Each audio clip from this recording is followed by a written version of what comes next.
Whoever gives me more money, blinky, blinky, shiny, shiny, I'm gonna give him.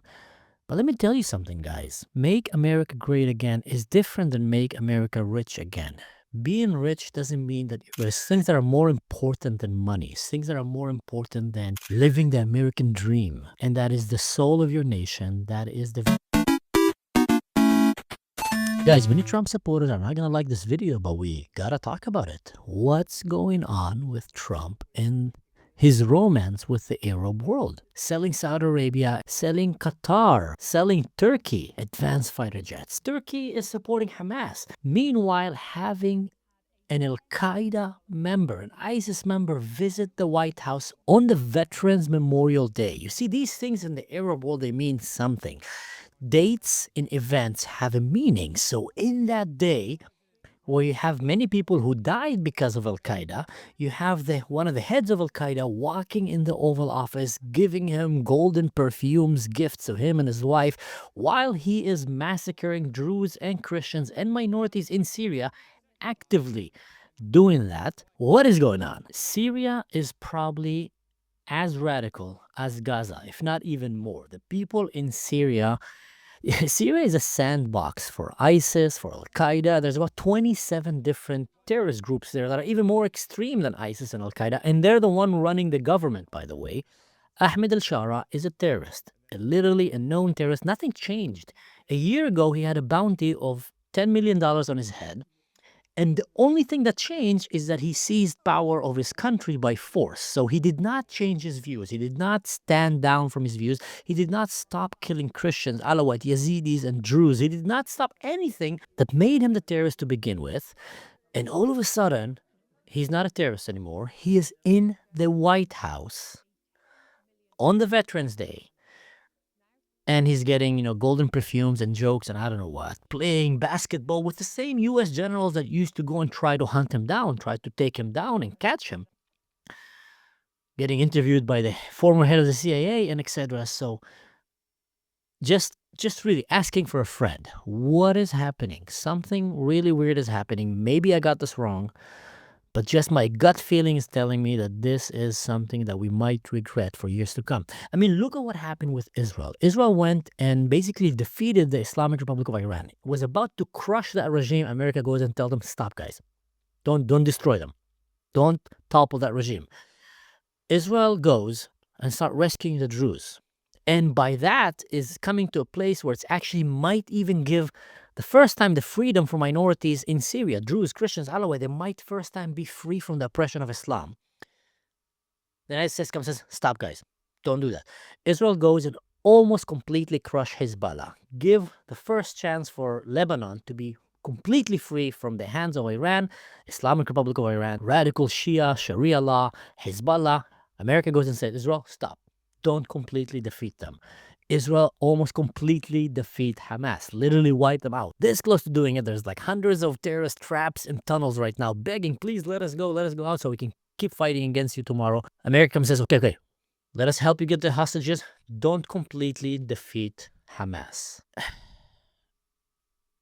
Something is happening. Now, don't get me wrong. I still think that Donald Trump is probably one of the most, if not the most supportive president towards the state of Israel. I think he's a great friend of the Jews. Even one of the first presidents ever to go and stand publicly in support of Christians worldwide and against Muslim oppression towards minorities. So there's a lot of things that he's doing that I think that is great. And oh my God, if it was Kamala or Biden, we'll be right now in World War III probably. I think he is in the overall way more on the right side of history than the other administrations when it comes to foreign policy and fighting jihad and communism and all the crazy stuff that want to destroy our way of life as a democracy, as a freedom.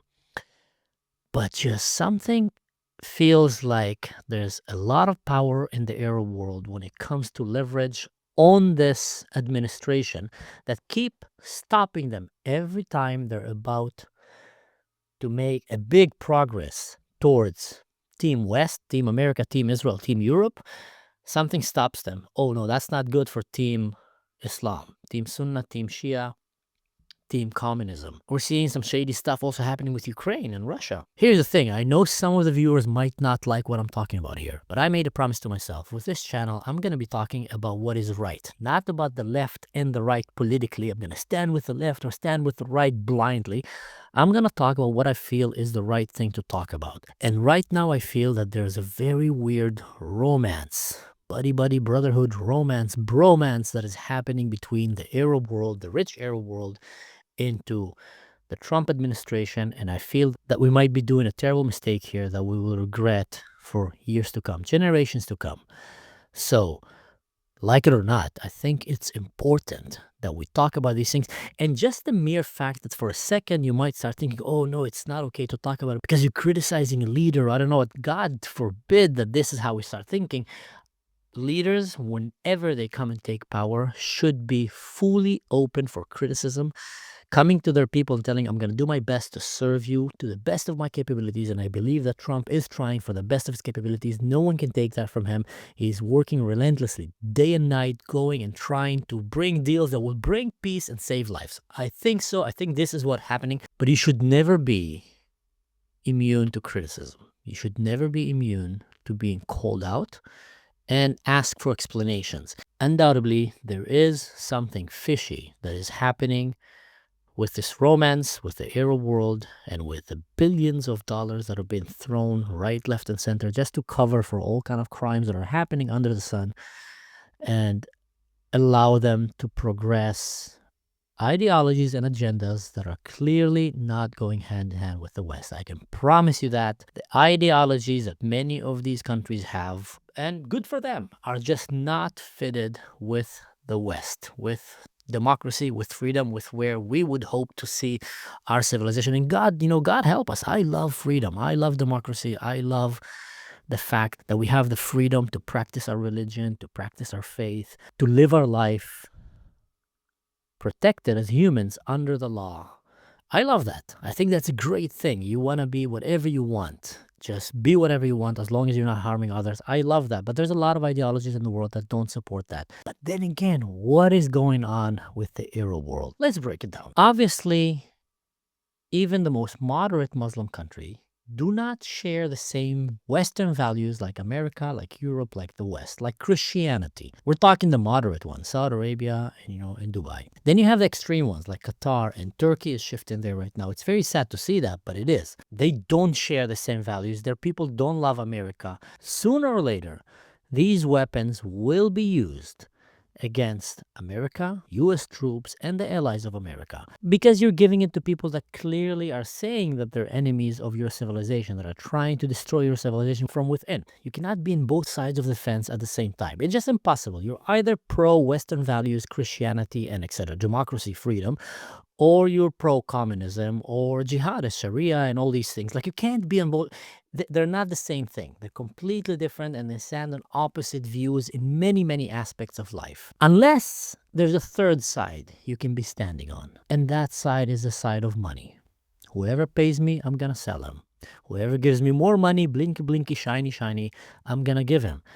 But let me tell you something, guys. Make America great again is different than make America rich again. Being rich doesn't mean that you're great. Being rich doesn't mean that you are the country that you should aspire to become. There's things that are more important than money, things that are more important than living the American dream. And that is the soul of your nation. That is the values that you stand on. There is ethnic cleansing that is happening right now around the world, predominantly in Muslim countries, towards Christians and other minorities. There is serious chance against our way of life. The West, democracy, United States, Europe. It simply looks really bad when you are, rather than stopping and standing against these ideologies, you're actually supporting them, empowering them, arming them. There's just something crazy is happening, guys.